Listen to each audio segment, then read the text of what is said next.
คลิปนี้นะเจ้าจะมาเสนอกำเมืองกำว่า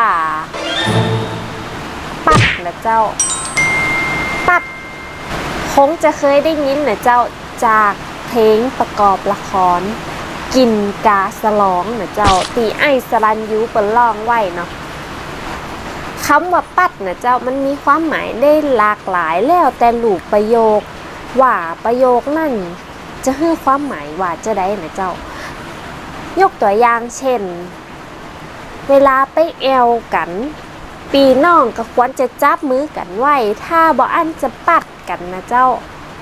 ปัดในความหมายตัวนี้ก็คือการหลงทางนะเจ้าหลงทางแยกกันก็ได้นะเจ้าเพราะว่าไปด้วยกันแล้วเกิดปัดกันก็คือเกิดแยกกันเกิดหลงกันขึ้นมานิยามของคำว่าปัดนี่มันเยอะเหมือนกันนะเจ้าอย่างเช่นยกตัวอย่างเห็นตัวอย่างหนึ่งนะเจ้าก็คือรองเท้าปัดกู่กันสลับกู่ปัดกันไปคนนี้เอาไปแหมข้างคนนี้เอาไปแหมข้างก็เลยปัดกันเอาง่ายๆความหมายโดยรวมเนี่ยเจ้าก็คือแยกย้ายพัดผากหลงทางไขยกตัวอย่างได้เยอะกว่านี้สามารถคอมเมนต์ตั้งหลุมนี้ได้นะเจ้าจะได้มาแชร์กัน